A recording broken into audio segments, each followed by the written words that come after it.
Hey there. Go ahead and pull yourself up a chair now. Yep, right here. Now, you ain't bothering me not one bit. I'm just sitting here doing some thinking. But I do got a story for you. Now, listen here. Everybody thinks the war was all about Gettysburg this and Atlanta that. But let me put some truth in your ear.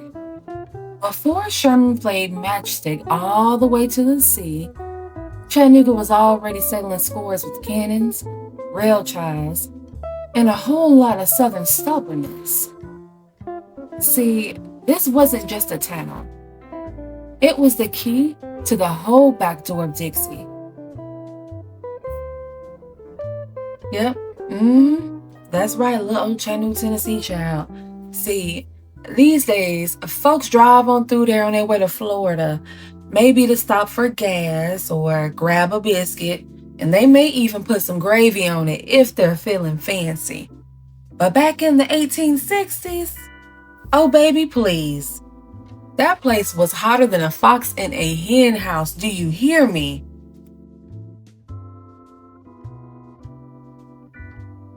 And see, this was the reason why. The Union wanted it, Confederates wanted it, and everybody knew. Now, if you own Chattanooga, you own the whole South's front door. So go ahead and get comfy, grab your favorite snack or drink, Mine preferably is, some whiskey, neat but chilled. Because by the end of this story, baby, you gonna know why Chattanooga was the key that unlocked the whole war.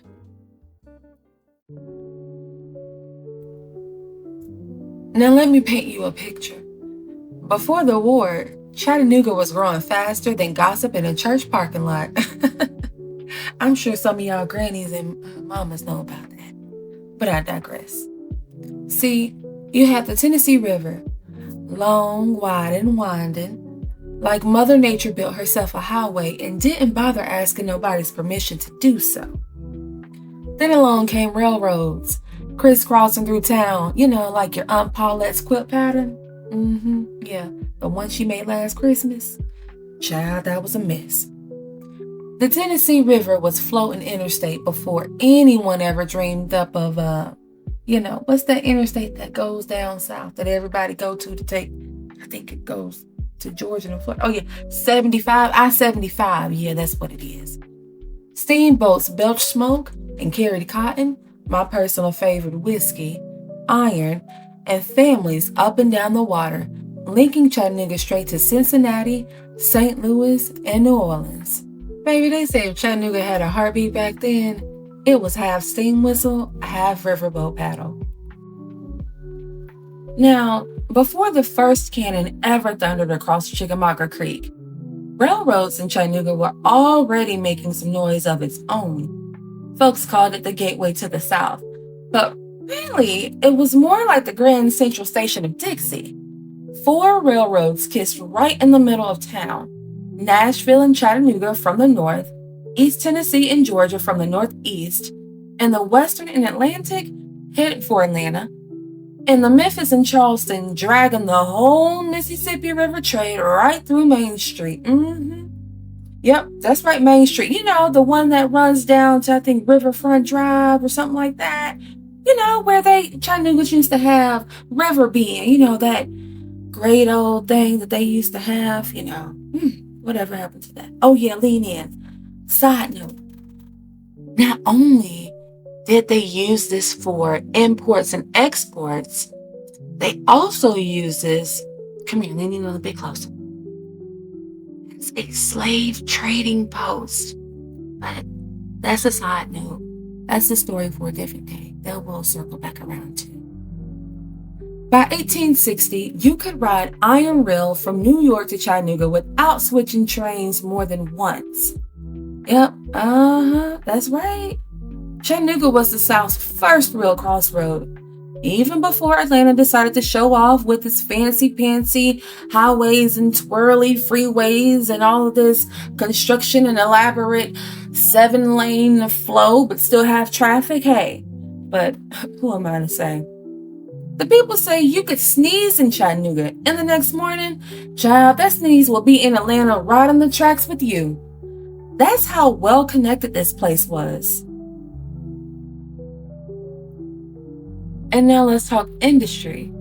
The Ocoee Iron Works was already spitting out big iron before the war, feeding the rails and the markets, while most southern towns were still trying to squeeze one more crop out of the dirt.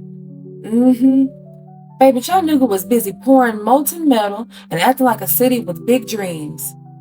And because of that, sugar, everybody knew it. Union generals, Confederate hotshots, they were all looking at Chattanooga, just seething, waiting to get their hands on it. Just like it was the last piece of fried chicken at Mama and Papa's Sunday supper after church on Sundays. In June of 1862, see, this is where things started to heat up. Union artillery set up on the north side of the Tennessee River and bombarded the city. Baby, they had civilians hiding in cellars, peeking around corners, telling children to be quiet and simmer down because they trying to figure out what's going on. At the same time, they had Confederate troops over here scrambling to hold up the bridges. Honestly, baby, it was just a ball of chaos. And then comes 1863. The Confederates think they have everything under control. They sitting pretty in Chattanooga like they just had paid off their mortgage. And you have the Union soldiers knocking on the door like nosy neighbors wanting sugar. Not necessarily the sugar, but, the 411 to see what was going on. On September 9th of 1863, Confederate General Braxton Bragg abandoned Chattanooga without a fight, handing it to the Union Army because his supply lines were stretched too thin. Child, General Bragg looked at his supply and said, you know what? I'm out. Peace. And honey, he left Chattanooga and didn't think nothing of it.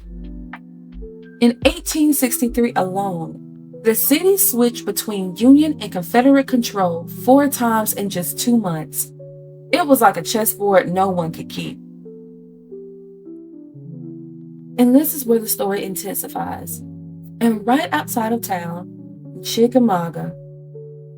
Lord have mercy. That battle was bloodier than your Uncle Earl's deer camp accident. And I'm talking that year he bought the chainsaw. That year when Meemaw and Pawpaw told him don't bring that chainsaw because they knew what was going to happen at that lake. Yeah, that year. See, 35,000 men were gone, wounded, or just plain missing. Confederates win, sorta, and Union soldiers tuck tail, run back into Chattanooga, but hold on tight like a tick on the hound dog.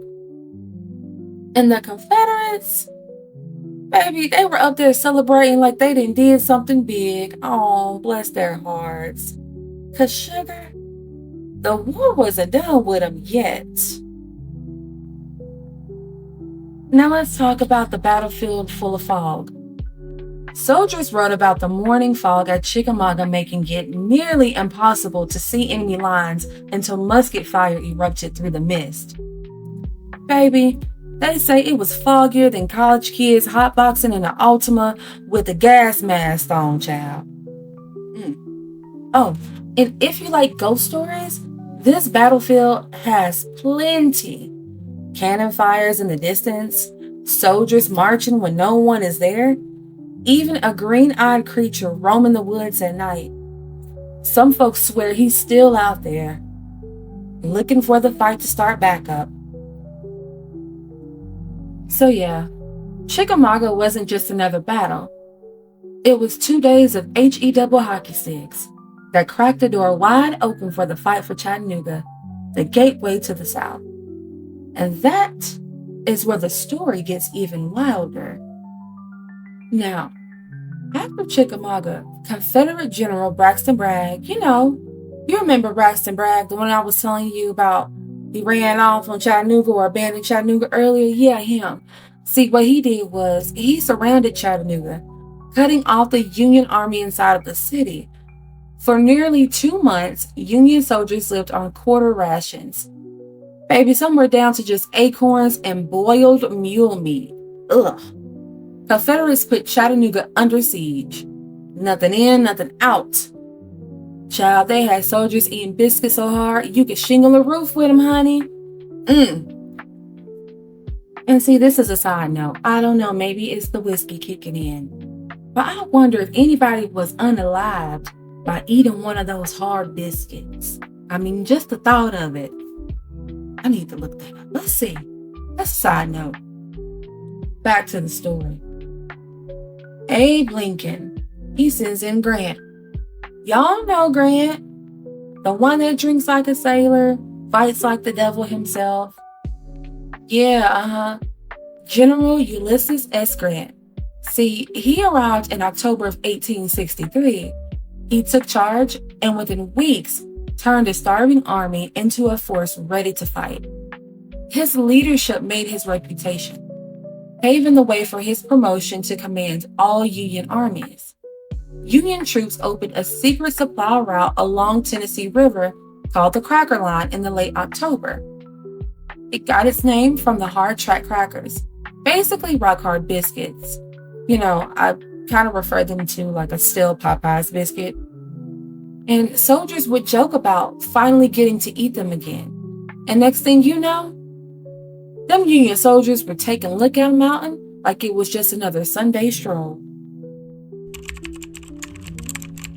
On November 24th, 1863, Union forces stormed Lookout Mountain in a thick fog so heavy, the battle became known as the Battle Above the Clouds.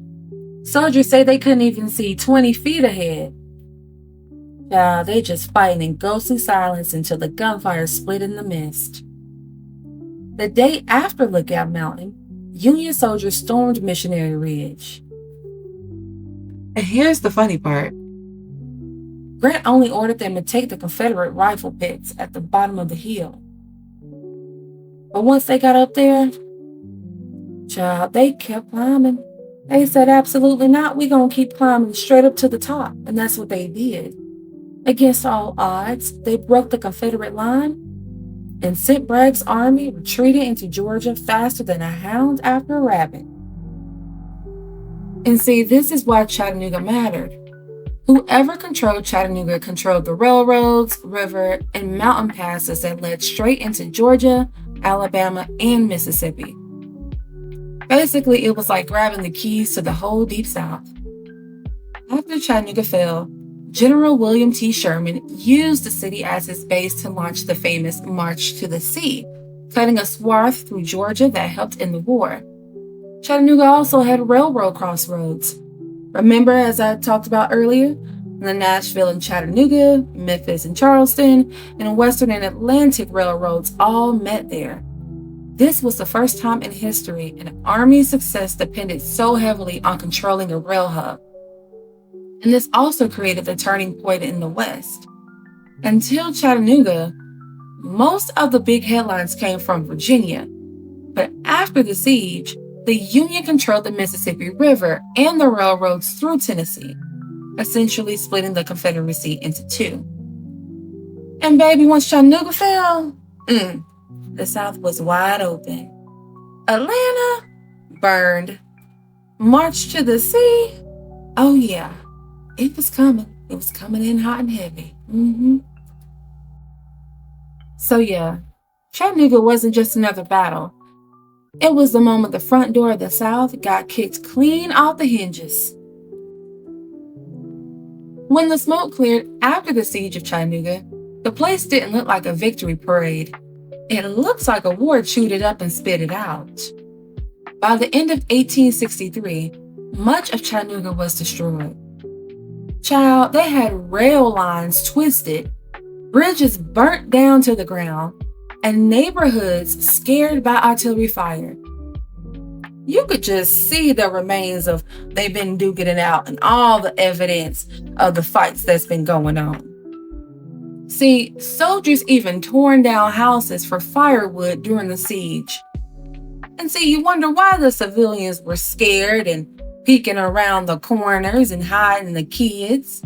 That's why. And after the victory, Chattanooga became the main Union headquarters in the South. The city turned into a massive supply depot for Sherman's march to the sea. A supply depot so busy, You could hear wagon wheels and hammering all night and all day. But it also opened up the door for refugees and freedmen. See, thousands of free slaves and war refugees poured into Chattanooga after the Union took over, creating new communities that changed the city's population forever. And by 1864, Chattanooga had become the center for military hospitals. At one point, the city treated over 10,000 wounded soldiers in makeshift wards and tents. Baby, they say some streets look like whole tent cities. But after the destruction came a lot of reconstruction and rapid growth. Railroads were rebuilt fast. Within a year of the siege, Union engineers had the railroads repaired and running at full speed faster than you can fry an egg, turning Chattanooga into the rail hub of the South almost overnight. Chattanooga also experienced an industrial boom. The post-war years saw foundries and textile mills and sawmills just popping up left and right across the city. By the 1870s, Chattanooga became known as the Pittsburgh of the South because of its iron and steel production. And here's a fun fact. In 1899, Chattanooga became home to the world's first Coca-Cola bottling plant, starting a business empire that would spread globally. Chattanooga also started rebuilding on tourism. By the 1880s, people from across the country came to see Lookout Mountain, Missionary Ridge, and the Chickamauga battlefield. The old battle site became some of America's earliest military parks by the 1890s. Chattanooga was also on the rise with their population. From 2,500 people in 1860 to over 30,000 by 1900, Chattanooga's population exploded, turning it into one of Tennessee's major cities by the turn of the century. All right, now, as far as the enslaved people in the region, see, this was freedom knocking on the door. Contraband camps sprung up. Freedmen schools started teaching folks to read.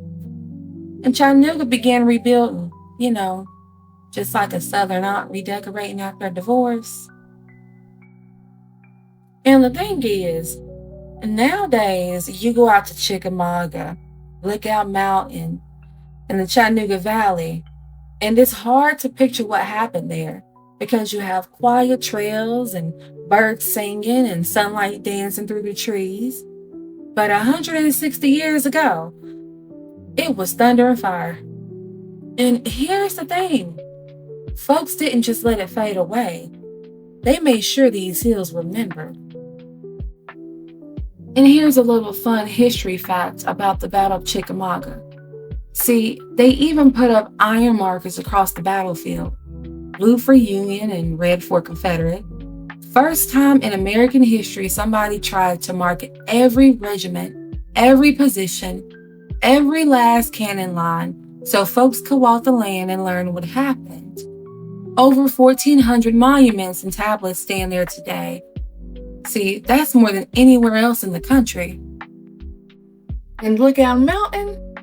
Well, the foggy battle above the clouds became so famous it kicked off Chattanooga's tourism industry. By 1895, they built the Incline Railway. The same slopes soldiers fought up were now carrying visitors in rail cars nicknamed America's Most Amazing Mile. Oh yeah, and for you ghost lovers out there, let me tell you something. That place, it's haunted as all get out. You have phantom soldiers, cannons firing in the middle of the night, and even some local folks claim to have seen the green-eyed monster roaming Chickamauga after dark. Some say it's a soldier, and others say it's something older. Well, either way, one thing is for certain. You definitely won't catch me there at midnight. Today, rangers and reenactors keep the story alive with cannon fire demonstrations, living history camps, tours, even TikToks, believe it or not. Chattanooga turned battlefields into classrooms, into memorials, into businesses that help tell the story and keep the hills talking long after the soldiers stopped marching.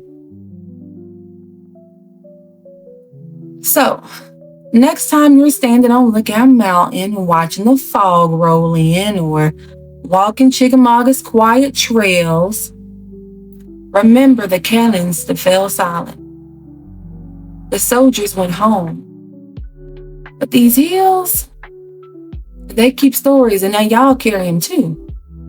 And also, somewhere if you listen close, the past still whispers. Maybe that's just the wind up there. It's hard to say. Wait a minute, y'all. Wait a minute. This ain't the whole story. Not by a long shot. See, before the cannons thundered over Chattanooga, before the railroads cut across the South, this land saw another fight. One most folks don't even talk about. That is the Creek Indian War of 1813-1814. A war of nations, neighbors, and survival. Right here on the southern frontier. So stay tuned, y'all, because next time on History in Your Ear, we're riding back even further to a war that changed this land long before the Civil War ever did. And once again, y'all, if you like my content, like, share, and subscribe, and comment down below.